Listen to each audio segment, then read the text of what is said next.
¿Cómo están? Muy buenas noches, qué gusto saludarlos. Soy Gaby Tlaseca, bienvenidos a la mesa de martes de Debate 22.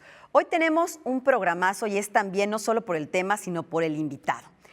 ¿Qué está pasando con el fútbol mexicano? Y de esto vamos a platicar con un experto y me refiero a Francisco Javier González. Ustedes lo conocen súper bien. Él es el director editorial de Televisa Univisión Deportes Network. ¿Cómo estás, Francisco? ¡Qué gusto! Gaby, igualmente, con mucho gusto de saludarte, a ti, a tu auditorio, y con las mismas dudas que tú, o sea, que a ver si llegamos a algo. A ver si logramos desenmarañar todo esto. Oye, vamos a platicar más adelante, pero quiero adelantarles que acabas de sacar este libro que tengo en mis manos, que de verdad se me antoja muchísimo y se llama El 86, el año en que México cambió al mundo. Ahorita nos vas a platicar más adelante. Mucho gusto, claro. Oye, Paco, dicen que el fútbol mexicano está sobrediagnosticado. Los aficionados, todos opinamos, sugerimos, nos convertimos en directores técnicos cada partido, pero a ver, ¿qué está pasando con el fútbol mexicano? Así de amplia la pregunta para empezar. A ver, yo te diría, utilizando una metáfora, que el fútbol mexicano se sintió muy malito. Terminó en el Mundial de Qatar y fue al médico general. Y el médico general le dijo, estás mal de muchas cosas, y lo mandó con muchos especialistas. Al doctor del ascenso y el descenso, al doctor de la multipropiedad, al doctor de los pocos jugadores mexicanos que se están produciendo, al doctor de la gran cantidad de extranjeros que se contratan, algunos de ellos sin tener los niveles mínimos, me parece a mí, de calidad para poder hacerlo muy bien en estas ligas, otros lo hacen muy bien. Y entonces el fútbol mexicano se enfrenta a un montón de cosas que cuando voltea a ver quién le paga la consulta al médico, todos los dueños voltean para otro lado. Unos quieren una cosa, otros quieren otra cosa, pero de lo que nos estamos dando cuenta es de que hay problemas que no son de los últimos 6 meses, no es del último año, no es de los últimos 6 años, son de hace mucho tiempo, son males crónicos que tiene el fútbol mexicano. Y ahora, lógicamente, la urgencia del fracaso, porque fue un fracaso el Mundial de Qatar, hace que todo el mundo quiera reaccionar rápidamente. Bueno, todo esto va a llevar una época de convalecencia, de recuperación y de fortalecimiento si empezamos a hacer, o empiezan, mejor dicho, a hacer las cosas bien, pero desde ayer. No hay mucho tiempo que perder, tenemos un mundial en 3 años que se juega parcialmente en México. Entonces, Gaby, tiene de todo el fútbol mexicano. Hablas de que es un mal crónico, y esto es cierto, y por eso la afición nos sentimos de repente pues tan dolidos, tan ofendidos, porque para una enfermedad crónica, podremos llamarla así, pues ha habido puras aspirinas y puras visitas a médicos generales y no a especialistas. ¿Será así, aprovechándome de este símil que hacías? Pienso que sí, porque mira, finalmente el resultado, hombre, México llevaba 7 Copas del Mundo, pasando la segunda ronda, quedándose en el cuarto partido, sí, a veces injustamente nos sentimos eliminados, a veces pues, con todos los merecimientos quedamos fuera, pero con eso como que le vas pasando, ¿no? Como que con eso vas entregando tu calificación aprobatoria para seguir como estabas. Y como son tan de fondo los problemas, y algunos no son únicamente problemas del fútbol mexicano, son problemas del país. Entonces la cosa, pues en cuanto más la puedas maquillar, mejor, ya ahí la vas aventando, porque también nuestro fútbol tiene cosas buenas. Sí, claro. Sí, y esas cosas buenas, me parece, son las que le han permitido sobrevivir a todos esos males que por sí mismos tal vez no son mortales, pero que todos juntos sí que lo pueden ser. ¿Por qué? Porque yo veo, por ejemplo, hoy una afición alejada de la selección mexicana. No por el Mundial, los últimos 2 años previos a la Copa del Mundo, la gente ya estaba totalmente alejada de la selección, no entusiasmaba, no llamaba la atención, no ganaba partidos importantes, no tenía nuevas figuras. Y la gente entonces pues, es muy sensible, el aficionado al fútbol en México es muy leal, es muy fiel, pero es muy intuitivo también, es muy conocedor y sabe cuándo va a dar y cuándo no va a dar un equipo de fútbol. La verdad es que muchos de nosotros sí nos esperanzamos a que la Copa del Mundo iba a ser el cambio mágico, en el que de repente las cosas, como otras veces sucedió, empezaran a funcionar y el equipo trabajara muy bien y se motivara y entonces ganara partidos importantes. Y eso tampoco sucedió. Y ya que pasó el toro y volteas a ver toda la faena, dices, es que esto ya se veía venir. Claro. El otro era una esperanza, pero ya se veía venir. ¿Qué tan futboleros somos que por eso nos pega tanto en el ánimo, en el corazón? Es un deporte nacional. ¿Qué tan futboleros somos los mexicanos, Francisco? Yo creo que somos muy futboleros. Es el deporte por excelencia en México, Sí. ¿no? Hay más canchas de básquetbol que de fútbol en nuestro país. Mira. Sí, en escuelas, en comunidades rurales, en un montón de lugares. Influye la afición por practicar el básquetbol, e influye también que ocupa menos terreno que una cancha de fútbol. Pero nuestro básquetbol, por ejemplo, está sumido en una crisis hace 3 décadas a nivel directivo, que lo tiene atorado, lo tiene embargado, lo tiene verdaderamente por la calle de la tristeza, pese a lo cual tenemos una selección que con dinero privado, finalmente, ante la negativa del presupuesto gubernamental de apoyar a la federación por 1000 problemas que hay como antecedente, consigue un boleto para la Copa del Mundo. Ojalá que sea ese resurgir. Aquí a lo mejor es al revés. Necesitamos un triunfo para que todo se reestructure, para que volteemos a ver un deporte olvidado. El fútbol no tiene ese anonimato, el fútbol sí es muy público. En el fútbol un directivo estornuda y es la primera plana de todos los diarios deportivos y digitales del día siguiente. Es un deporte muy visible. Y por eso creo que se tiene que aprovechar este momento. Creo que sí hay mucho que hacer, sí hay muchos problemas que resolver y encuentro más o menos voluntad de hacerlo. Lo que no veo de momento, Gaby, es una vista compartida, una visión compartida de todos los integrantes del fútbol, a veces directivos, para saber hacia dónde estamos caminando. Es lo que me preocupa mucho. Y justamente tú y yo teníamos la oportunidad de platicar hace unas semanas, hace un poquito más de un mes, de estos cambios recientes anunciados por la Federación Mexicana de Fútbol con miras a impulsar el fútbol mexicano. ¿Dónde quedaron estos cambios? Porque después vinieron otros cambios que dejaron a la afición otra vez como cimbrada, decir, bueno, entonces, si van, no van, ¿qué va a suceder? Permíteme hacer una pausa y regresamos, Francisco, con este tema, si me das chance. Por supuesto, claro. Bueno, ya venimos. Estamos en esta mesa platicando con Francisco Javier González, experto en deportes, experto en fútbol, intentando contestarle la pregunta de qué le pasa al fútbol mexicano. Ya volvemos.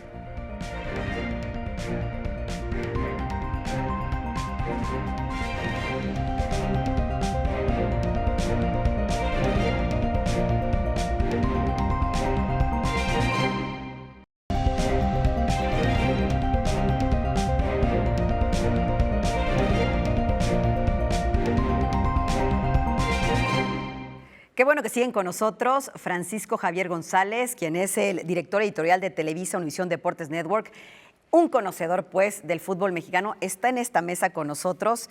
Mi querido Francisco, decíamos, y tú y yo lo habíamos platicado fuera de este programa, de estos cambios tan ambiciosos que anunció la Federación Mexicana de Fútbol en miras a impulsar el fútbol mexicano. Yo te preguntaba en aquel entonces, oye, ¿no son cambios como cosméticos para decirle a la acción, miren, sí estamos haciendo algo? ¿Qué fue en realidad lo que sucedió? ¿Y qué vino después? ¿Y qué vendrá después en mayo? A ver, platícanos. Ese yo creo, Gaby, que es el punto fundamental. ¿Qué viene en mayo? Fíjate que hubo anuncios de la Federación Mexicana de Fútbol. Sí, termina la Copa del Mundo y John de Luisa anuncia 60 días. Necesitamos 60 días para revisar a fondo qué es lo que tenemos que hacer con el fútbol mexicano. Perfecto. Y empezamos la cuenta regresiva. 60, 59, 58, 57, con mucha ansiedad de saber qué es lo que iban a presentar. Y el día que se ofrece la conferencia de prensa de John de Luisa y de Mikel Arreola, que es el presidente de la liga, se da a conocer algunas cuestiones, algunas muy obvias, otras más importantes, que de repente sí simbraron el ambiente. Se va a terminar la multipropiedad, va a volver el ascenso y el descenso, se va a limitar el número de extranjeros, se va y se va. Pero ¿qué ocurre después, Gaby? Que no se lo preguntaron a los directivos, a los dueños de equipo, a los que ponen su dinero, a los que invierten parte de su capital en el fútbol. Y entonces algunos dicen ahí en multipropiedad, pues Grupo Pachuca, Grupo Orlegui, que tiene a Santos Laguna y tiene al Atlas, dice, oye, el Atlas está invirtiendo en este momento $38 millones en infraestructura en Guadalajara para las nuevas canchas de entrenamiento del Atlas en todas sus categorías. Dice, ¿perdón? Es decir, no hubo ningún consenso. La federación hizo anuncios sin que hubiera siquiera una plática de acercamiento con los dueños para decir, oye, vamos sobre este plan y luego vemos cómo lo desarrollamos. Ocurrieron cosas muy, muy significativas, como por ejemplo que se nombra, porque además surgía un técnico nacional, ¿no? Bueno, se nombra a un director ejecutivo de selecciones nacionales, sí, que es Rodrigo Ares de Parga, es presidente de Pumas de la universidad, en ese entonces, con el nombramiento hace unas cuantas semanas, presidente de Gallos Blancos de Querétaro. Y varios directivos dicen, ¿y por qué él? ¿Cómo que por qué él? Es que se armó un comité de 7 equipos. Ah, bueno, perfecto. Pero nadie presenta a Rodrigo Ares de Parga nunca. Cierto.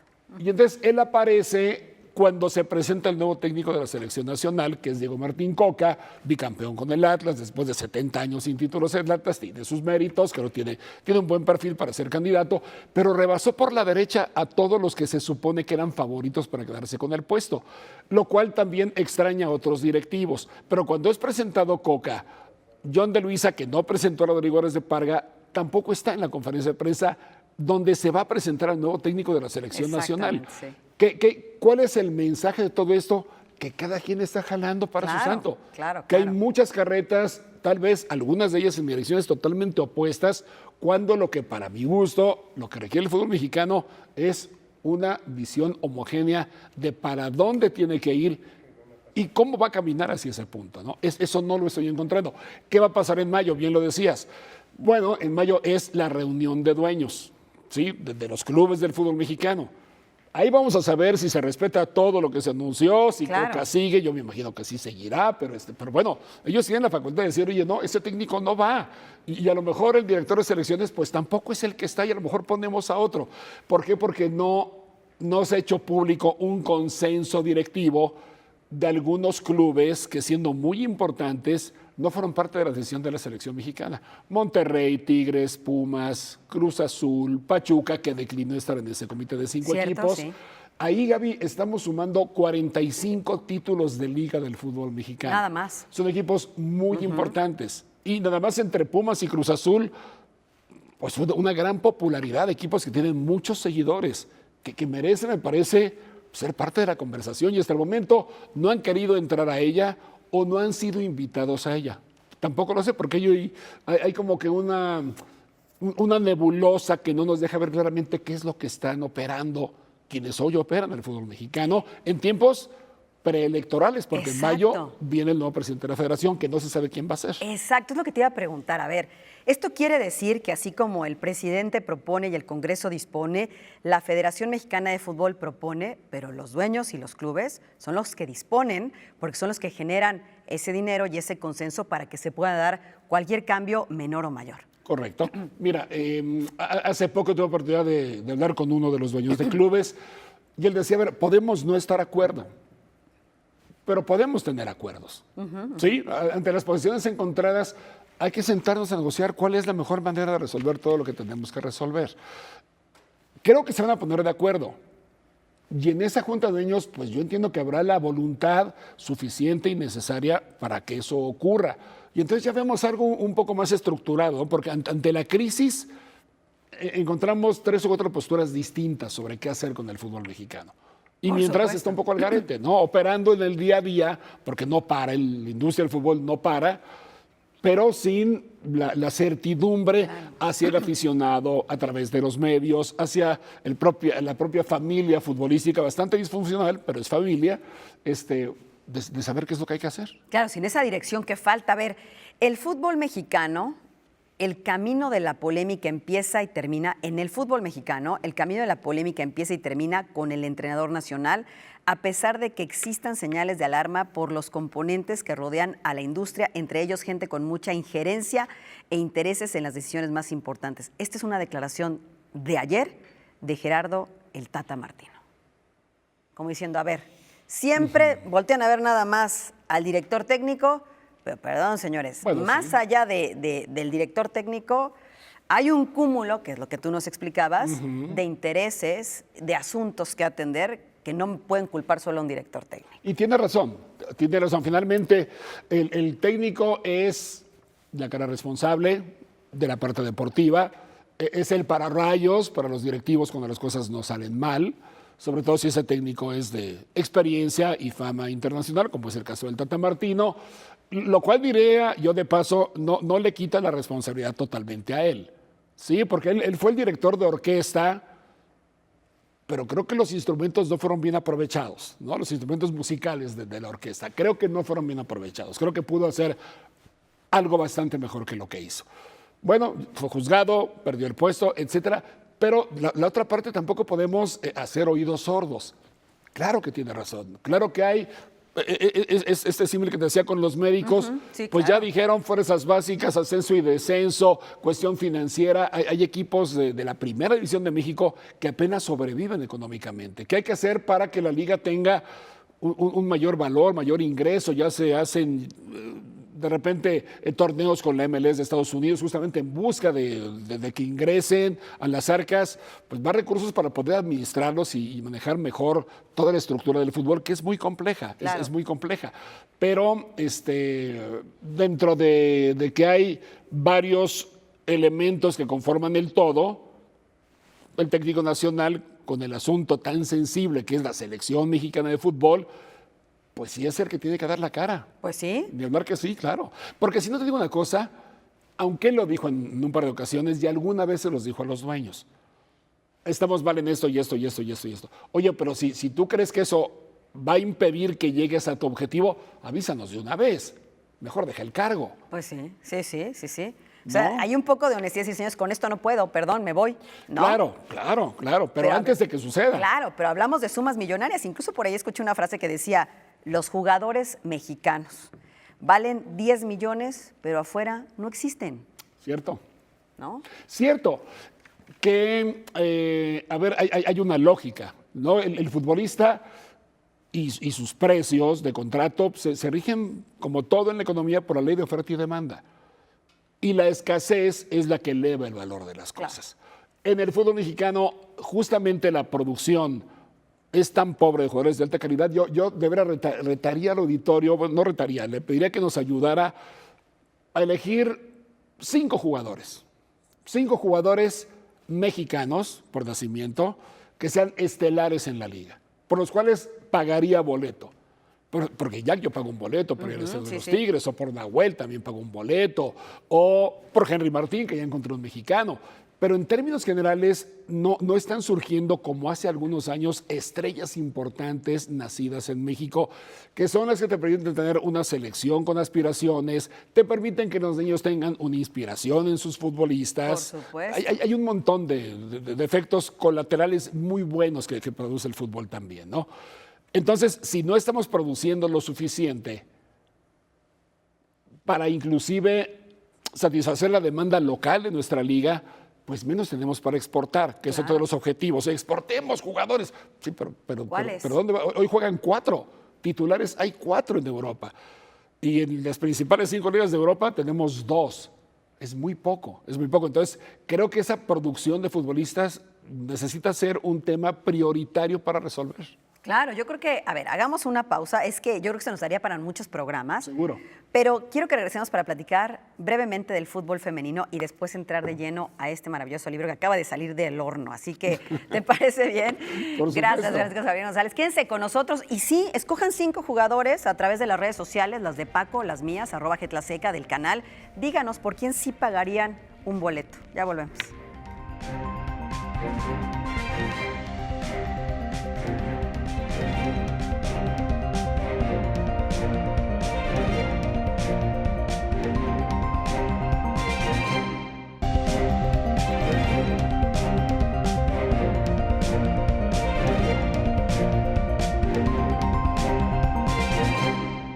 Estamos platicando con Francisco Javier González de qué le pasa al fútbol mexicano. Una pregunta complicada, amplia y mucho más. A ver, Francisco, el fútbol femenil, ¿cómo está? ¿Hacia dónde va? Yo creo que está ¿Cómo muy lo bien, ves? ¿Sí? lo veo bien. Es una liga que tiene poco más de 5 años de haber sido fundada. Es una liga que además implicó inversiones de emergencia, sí, porque los equipos de fútbol, sus instalaciones, campos de entrenamiento, pues, estaban diseñados para los hombres. Y a partir de ahí, pues tienes que separar a las mujeres de los hombres, y entonces hubo que meter este dinero. Yo creo que es una liga que tiene equipos muy buenos, algunos muy flojos, ¿sí? Como toda nueva liga. Y al decir, oye, mañana ya tienes equipo femenil. Pues América respondió inmediatamente y Cruz Azul más o menos. Y cada quien lo hizo como pudo. Sí. Es un proyecto que necesita paciencia, que necesita más tiempo, pero que está entregando ya resultados. Es decir, yo veo partidos de veras muy agradables de la Liga Femenil. ¿Cómo no? Y algunos que sí ves diferencias de 5-0 y 6-0, que bueno, es parte de la evolución que necesitan tener también los equipos más frágiles económicamente hablando. Pero yo creo que es un gran proyecto, creo que fue una gran idea de Enrique Bonilla, que en su momento dijo, como presidente de la Liga, abrimos la femenil mañana, casi. Y es eso, darle un poco de tiempo nada más. A mí me gusta mucho la Liga Femenil. A mí también, y creo que va en camino, y muy joven, 5 años. Nada, no es nada. Hay que darles la misma oportunidad. Claro. Por supuesto. Claro. Ya estaremos después hablando de esto, pero ahora sí quiero entrar de lleno con tu libro. El 86, el año en que México cambió al mundo. Y bueno, la verdad, una delicia hojearlo, pero platícanos tú, ¿qué onda con este libro? Pues mira, es un libro que originalmente se planteó para festejar los 35 años del Mundial del 86. Se atravesó la pandemia, se atravesó Checo Pérez, ¿no? que rebasó por la derecha porque interrumpimos este libro para hacer uno sobre Checo Pérez. Y luego ya se el del 86. Es un libro un poco biográfico, pero sin la pretensión egocéntrica de que sea autobiográfico, sino más bien el cómo era México y cómo era el periodista que en ese momento me encontraba a mí pidiendo oportunidades. Fue mi primer mundial en televisión, lo cual me abrió un mundo maravilloso, ¿no? Inesperado, pero era un periodismo que hacías sin teléfonos celulares, sin internet, teniendo que salir corriendo a la redacción del diario antes de que cerrara la edición para escribir tu nota en papel revolución para que te la corrigieran, y que además me parece es un gran ejemplo de cómo sí se pueden hacer bien las cosas. Porque el Mundial México 86 no era para México, era para Colombia. Y Colombia renuncia poco antes de 3 años, a poco menos de 3 años de su celebración, porque ya tenía problemas económicos, sociales, políticos muy serios. Colombia dice, no le entro. Y México va al rescate, peleando la sede con Estados Unidos y con Canadá. Ahí vienen muchas historias acerca de todo eso, pero creo que hay también personajes muy entrañables que nos hace recordar este libro, ¿no? Bora como técnico de la selección mexicana, un equipo que venía de 3 fracasos estrepitosos, porque venía de 2 eliminaciones en la eliminatoria para Copa del Mundo y de un último lugar en el 78. Es decir, de 74, 82... Entre 70 y 86, los 2 mundiales mexicanos, tenías esas 2 ausencias en mundiales y un último lugar. Y se construyó un equipo que llegó al 5º partido y que lo perdió con Alemania en penaltis en Monterrey, también con historias y anécdotas muy, muy interesantes, incluyendo, Gaby, pues lo que sufrimos quienes vivimos esa época con el terrible terremoto del 85. Sí, totalmente. ¿No? A eso te refieres, yo creo, cuando dices el año en que México cambió al mundo, por todos estos componentes que hicieron del 86 algo especial, porque había un tema social, económico, etcétera, alrededor de este mundial, que sí fue. Así fue. Y además fue un mundial que cuando Colombia empieza a titubear, es el señor Azcárraga el que dice, vamos por ese mundial, y se entrevista con el presidente de la República, entonces Miguel de la Madrid. Y yo, señor presidente, queremos traer el mundial. Le conté al señor Azcárraga, no hay dinero para el mundial. Dice, no se preocupe, ese lo ponemos nosotros. Yo me encargo. Entonces, la gestión ante la FIFA para traer la Copa del Mundo, para ganar a Estados Unidos, de inversión, creo que también le dio un paso hacia la edad adulta a los mundiales de fútbol. Porque tecnológicamente no se compara con todo lo anterior al Mundial del 86, ¿no? A nivel de transmisiones, de tecnología, de logística, de infraestructura, de la venta de boletos, con unas computadoras, también ahí se describe, de esas enormes que ocupaban todo un cuarto. Claro, con tarjetas perforadas. Para toda la gente del mundo que compraba boletos. Y encontramos algunos personajes como la Chiquitibum, por ejemplo. Cierto. ¿Quién era la Chiquitibum? Que en 7 segundos de aparición de un comercial se hizo famosa y la recordamos hasta la fecha. Con esa ombliguera de una marca de cerveza, claro, por supuesto. Sí. Mar Castro. O de los protagonistas, que también me parece a mí que a través de lo que era la televisión del Estado, de Imevisión, cambia el concepto de cobertura de grandes eventos deportivos, ¿no? Protagonistas creo que fue una revolución que nació justamente en el 86. Por eso creo que en muchos sentidos el 86 sí que cambió el mundo, por otra cuestión también que me parece muy importante ya también como mexicano. Mira, yo tenía familia política en Francia. Tardamos después del terremoto 5 días en poder comunicarnos con ellos. Se rompieron las centrales telefónicas, no había comunicación con el exterior. Cuando logramos hacer contacto con ellos, se echaron a llorar. Están vivos. Claro que estamos vivos. ¿Por qué la duda? Porque aquí se está diciendo que todo México está derrumbado. Dije, no, a ver, es un gran daño el que ha generado el terremoto, pero es en ciertas zonas de la ciudad y del país. Sí, claro. Bueno, yo creo que la Copa del Mundo del 86 fue un levantar la manita también de México. Es decir, a ver, estamos vivos, vamos a hacer un mundial y lo vamos a hacer mejor que nadie. Y así lo hizo México. Y los mexicanos, el público fue esplendoroso. Es lo que te decir, y esa fortaleza de la afición de los organizadores hizo justamente que México estuviera en el mapa, lo que tú bien dices en este libro. Vamos a tener que despedirnos, Francisco, pero aquí dice el gran Ángel Fernández que este libro es a todos los que quieren y aman el fútbol. Esa era la frase legendaria de Ángel Fernández, un gran narrador de aquellas épocas y de muchas épocas. Y yo agregaría, aunque el epígrafe está dedicado a Ángel Fernández, es para los que aman el fútbol, pero también para los que no lo aman. Pero que por ahí le quieren dedicar un poquito de tiempo a conocer algunas historias que después de 36 años abren el cofre de los secretos y revelan cosas que no se supieron en su momento, ¿no? Y esas memorias están aquí en tu más reciente libro. Francisco Javier González, gracias por esta conversación, esta charla, la disfrutamos muchísimo, el público también, y bueno, ya tendremos otros temas de qué platicar más adelante. Éxito, una vez más, con este libro. Encantado, Gaby, muchísimas gracias. Le vas a dar muy buena suerte al libro. Por supuesto. Y le vamos a dar buena suerte a la selección los dos, ¿qué te parece? A ver Me parece bien. Oye, después de mayo nos sentamos a platicar. Me parece muy bien. Gracias, Francisco, qué gusto. Ti, Gaby. Y gracias a ustedes por habernos acompañado. Esperamos todos sus comentarios en redes sociales. Soy Gaby Tlaseca, nos vemos la próxima semana en esta mesa de martes de Debate 22.